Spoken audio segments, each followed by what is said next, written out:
All right, guys. So Elon is being hit with a class action lawsuit over his various illegal acts here. And he's also facing, or they're floating the idea, the Democrats are, of potential impeachment. Now, I don't quite know how that would work because he's actually not a real government official, right?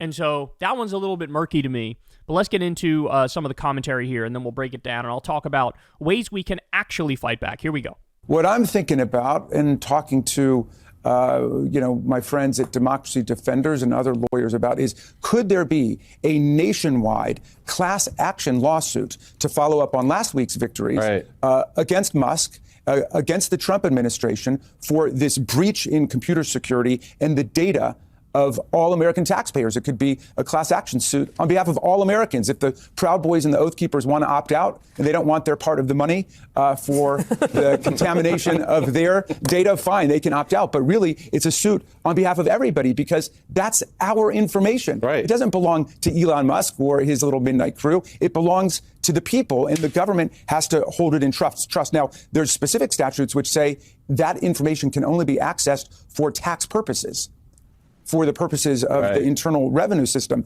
and for no other purposes. What are they using that information for? You know, somebody made a list. I got to go back and look for it. I got to ask Crystal where I think she found it. But of all the laws already broken by Elon, and this was as of like a week ago, right? The list is definitely longer now. But understand something, guys. What he's floating here, the idea of a class action lawsuit of the American people against Elon, that's a legitimate idea. Because everybody needs to comprehend how wildly unconstitutional and illegal Elon's actions are. I mean, I know all of you understand this, but you have to spread the word and you have to tell everybody because it's super important. But the way that the system works, the House passes a bill, the Senate passes the bill, the president signs the bill, the funds go to the Treasury, and then the Treasury disperses the payments. That's it. There is no such thing as a Treasury bureaucrat on the back end going into the payment system and saying, I don't like this one, I don't like that one, I consider this fraudulent, I consider this waste, I don't agree with that agency.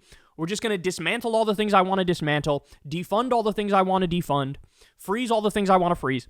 And then beyond that, they hacked into the Treasury illegally, and then they took everybody's data. They put a private server in there and started taking the data, and he's using pilled up Groyper 19-year-olds with sketchy histories. More on that in a minute. We'll do a separate segment on this 19-year-old.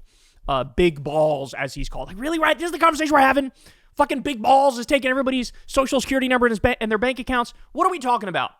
So a class action lawsuit because your data has effectively been breached by the world's richest man. That's a legitimate idea. In fact, it's hard for me to imagine a scenario where the people don't win on that front. And then we could be talking about bankrupting the world's richest man, which honestly seems like some justice, given the current state of affairs. It seems like some justice.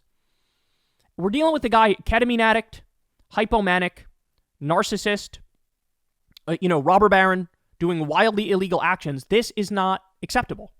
So that's one idea that's being floated. I think that idea is genuinely and sincerely legitimate. I got one more for you. Let's listen to this.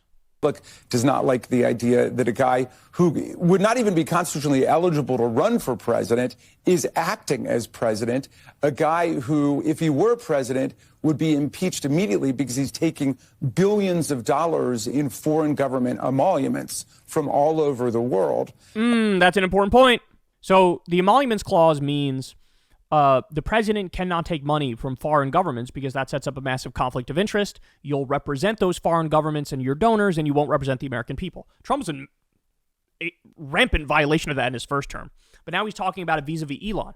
He has all these business connections all around the world. That's true. China in particular. A lot of money from China.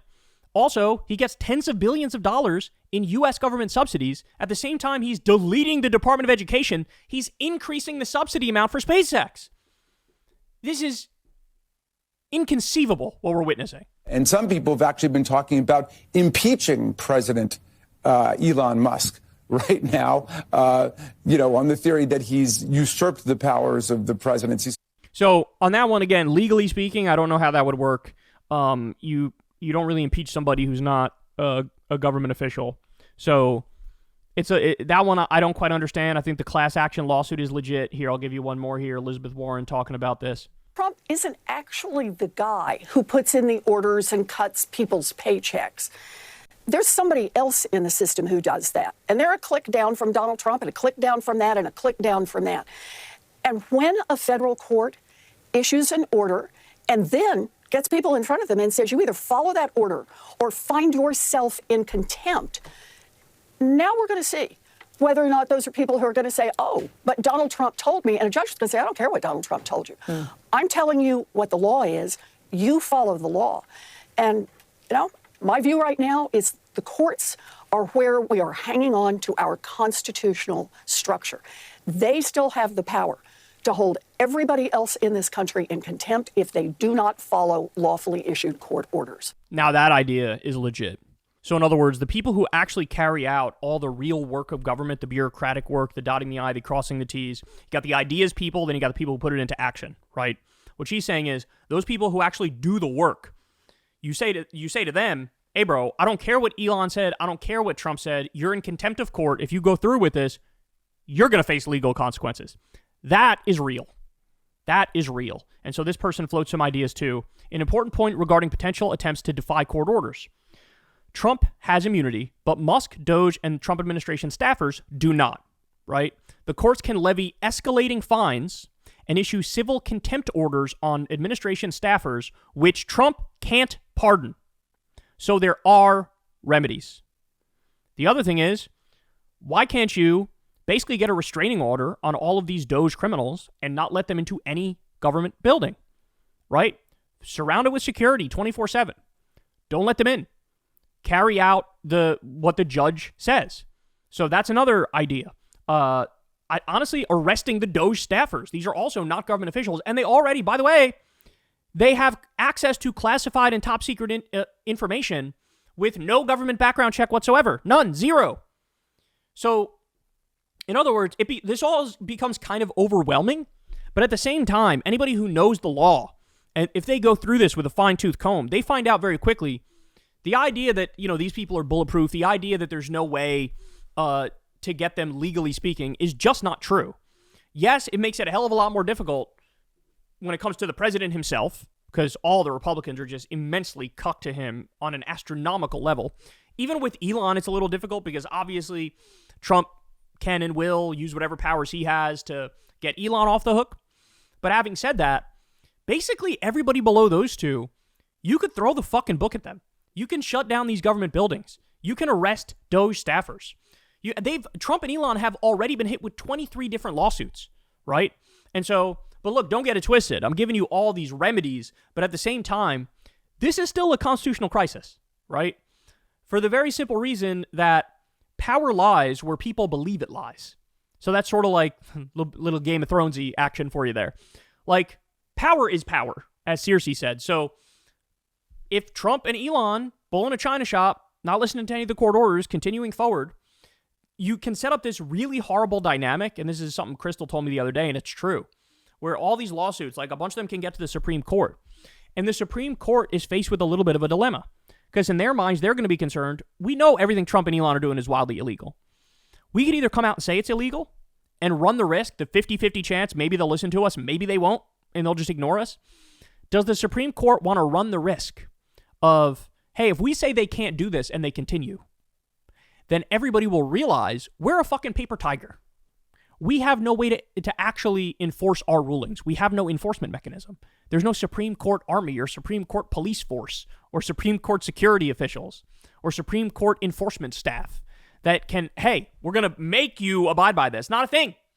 And there's been times in the past where the Supreme Court has overreached with judicial extremism and supremacy, and they got slapped back down in line. FDR famously threatened to pack the court so that they would say the New Deal was constitutional, and they basically backed down. He didn't end up packing the court, but they backed down and said, okay, yeah, New Deal's legal, but still leave us with our power, right?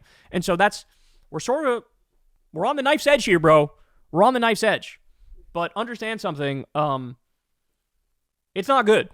It's a constitutional crisis. It's an attempted coup. But honestly, from my perspective, I would throw the book at them from every imaginable angle, right?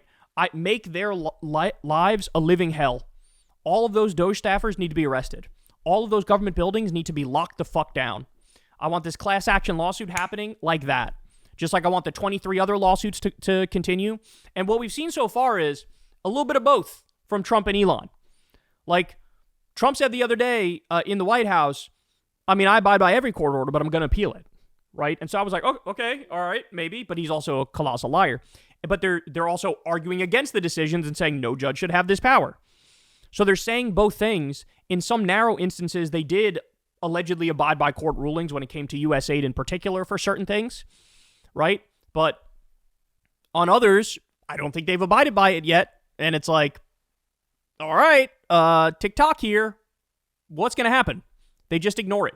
As I said, the fact that they're acknowledging that the courts are disagreeing with them, to me, was a positive sign. Even though they're fighting back against it, the fact that they said, like, oh, the court said this or that, it's like, okay, they're living in reality, because if I were them and I was violating the law shamelessly, I wouldn't have even acknowledged the courts. I just would have kept going, right? And they didn't do that. But maybe they didn't do that because they're fucking idiots. And they're just building the case against themselves by acknowledging the decisions and continuing to do some illegal things. But yeah, constitutional crisis, attempted coup, but there are ways to fight back. And right now I'm just talking about the legal remedies.